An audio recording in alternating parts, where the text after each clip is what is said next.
Hello, future medical professionals. Welcome to our deep dive into the fascinating world of biology. Today, we are tackling a crucial topic from your Class 11 NEET syllabus, disorders within the chapter, excretory products and their elimination. We'll explore how our body's waste removal system can go wrong, from basic concepts to advanced competitive insights. Get ready for an enriching journey through 4 levels of understanding. Let's start with the basics. What happens when your body's waste disposal system faces a challenge? We'll look at some common issues. Our excretory system, especially the kidneys, works tirelessly to keep us healthy by removing waste. But sometimes, things go wrong. One common issue is kidney stones, which are hard deposits of salts like calcium oxalate that form inside the kidneys.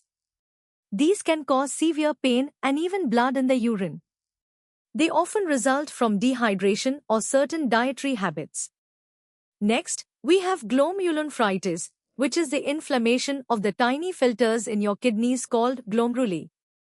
This can be caused by infections or immune reactions, leading to symptoms like swelling, high blood pressure, and protein or blood in your urine.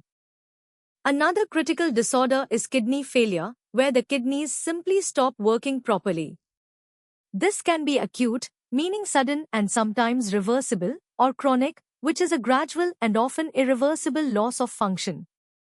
Conditions like diabetes and high blood pressure are major culprits behind chronic kidney failure. When kidneys fail, waste products build up in the body, leading to fatigue, swelling, and reduced urine output. Understanding these basic disorders is crucial for appreciating the importance of kidney health and the role of the excretory system in maintaining overall body balance. Time to test your understanding. Try these 3 practice questions. Question 1. What is the primary cause of kidney stones? Question 2. Which part of the kidney is inflamed in glomerulonephritis? Question 3. Name 2 common symptoms of kidney failure. Take a moment to think about your answers. Now, let's step up our game. We'll explore these disorders in more detail, understanding their causes, types, and diagnostic methods. The excretory system, particularly the kidneys, is vital for maintaining our body's internal balance. When this balance is disrupted, various disorders can arise. Let's delve deeper into kidney stones, also known as nephrolithiasis. These form when urine becomes supersaturated with minerals like calcium or uric acid. Different types of stones exist, with calcium stones being the most common, followed by uric acid and struvite stones. Risk factors include low fluid intake and certain dietary habits. Diagnosis typically involves urinalysis, X-rays, or CT scans, and treatments range from increased fluid intake and medication to advanced procedures like lithotripsy, which uses shock waves to break the stones. Next, let's look at glomerulonephritis. This isn't just inflammation, it's damage to the delicate glomerular capillaries, impairing their filtration function. This can be acute, appearing suddenly, often after a bacterial infection like strep throat, or chronic, developing slowly over years. Autoimmune diseases such as lupus can also be a cause. Symptoms include blood and protein in the urine, swelling, and high blood pressure. Diagnosis involves urine and blood tests, and sometimes a kidney biopsy. Treatment depends on the underlying cause and may include antibiotics, immunosuppressants, or blood pressure control to protect the kidneys. Finally, let's differentiate between acute and chronic renal failure. Acute kidney injury, or AKI, is a sudden loss of kidney function, often reversible if the underlying cause, like severe dehydration or blood loss, is quickly addressed. In contrast, chronic kidney disease, or CKD, is a progressive and irreversible loss of kidney function over months or years, often leading to end-stage renal disease.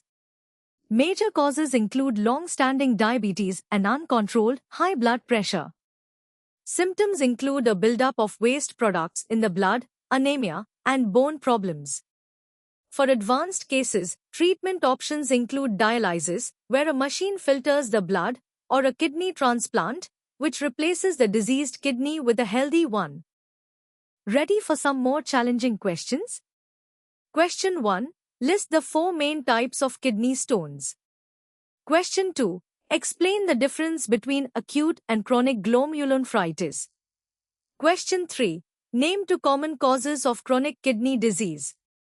Question 4. What are the 2 primary treatment options for end-stage renal disease? Question 5. How do doctors diagnose kidney stones? Think carefully about each one. Now, let's push our understanding further. We'll analyze the complex mechanisms behind these disorders and connect them to broader biological theories. At this level, we dive into the precise pathophysiology of these conditions. For glomerulonephritis, it's often an immune-mediated attack. In many cases, antigen-antibody complexes deposit in the glomerular basement membrane, triggering inflammation and damage. This is seen in conditions like post-streptococcal glomerulonephritis or lupus nephritis. Alternatively, in anti-GBM disease, antibodies directly target the glomerular basement membrane itself. These immune reactions lead to increased permeability of the glomeruli, allowing proteins and red blood cells to leak into the urine, and significantly reducing the glomerular filtration rate, or GFR, which is the key measure of kidney function. This reduction in GFR results in the dangerous buildup of nitrogenous wastes in the blood, known as azotemia. Let's break down kidney stone formation, or nephrolithiasis, at a molecular level. It begins with supersaturation of urine, where the concentration of stone-forming salts exceeds their solubility. This leads to crystal nucleation, the initial formation of microscopic solid crystals. These crystals then grow larger and aggregate to form macroscopic stones. Crucially, natural inhibitors in urine, such as citrate and pyrophosphate, normally prevent this process. A deficiency in these inhibitors can significantly promote stone formation. Urinary pH also plays a vital role. Uric acid stones form in acidic urine, while calcium phosphate and struvite stones prefer alkaline conditions. Dietary factors like high animal protein and sodium intake are significant risk factors. Moving to renal failure, we distinguish between acute kidney injury, or AKI, and chronic kidney disease, or CKD. AKI is a sudden, often reversible decline in GFR, categorized as prerenal, intrinsic renal, or postrenal based on the cause. CKD, however, is a gradual, irreversible loss of kidney function, staged 1 to 5 based on GFR, with stage 5 being end-stage renal disease. For managing ESRD, dialysis is key. Hemodialysis involves circulating blood through an artificial kidney, while peritoneal dialysis uses the patient's own peritoneal membrane as a filter. Kidney transplantation offers the best long-term outcome, but requires lifelong immunosuppression to prevent organ rejection. Understanding these therapeutic strategies is crucial for patient management. Now, let's tackle some challenging questions. Question 1. Explain the role of immune complex deposition in glomerulonephritis. Question 2. Describe the 3 main stages of kidney stone formation. Question 3. Differentiate between acute kidney injury and chronic kidney disease based on their progression. Question 4. What is the primary advantage of kidney transplantation over dialysis for ESRD patients? Question 5. Name 2 natural inhibitors of kidney stone formation. Question 6. How does urinary pH influence the type of kidney stone formed? Question 7. Explain the principle of hemodialysis. Take your time to formulate comprehensive answers.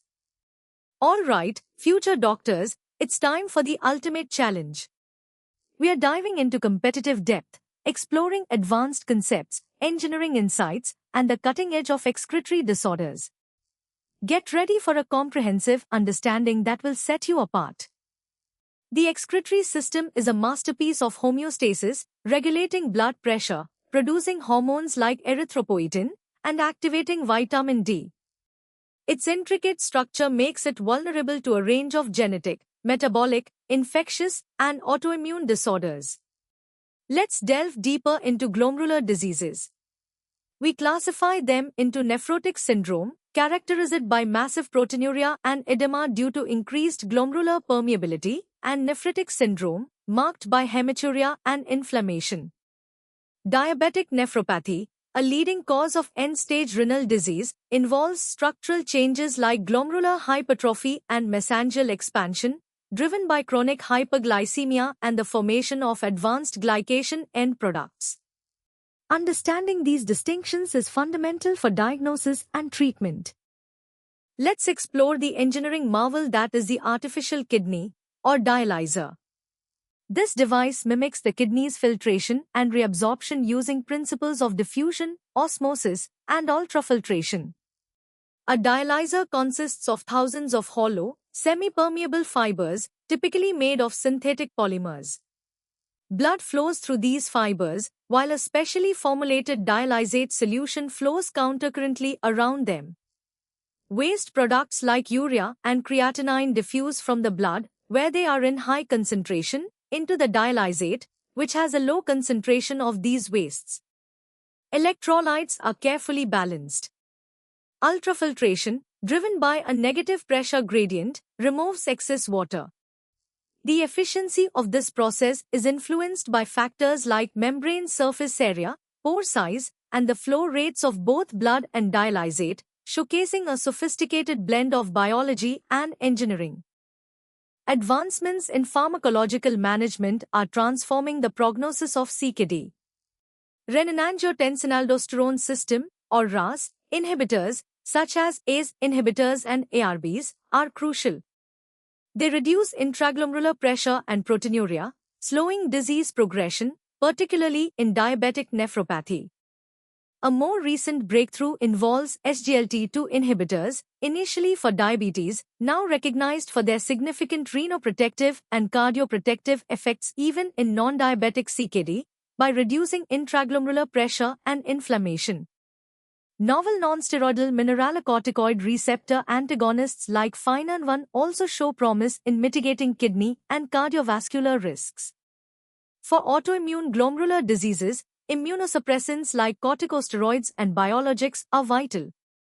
Future directions include gene therapy, stem cell therapy for kidney repair, and the development of wearable artificial kidneys, promising revolutionary changes in renal care.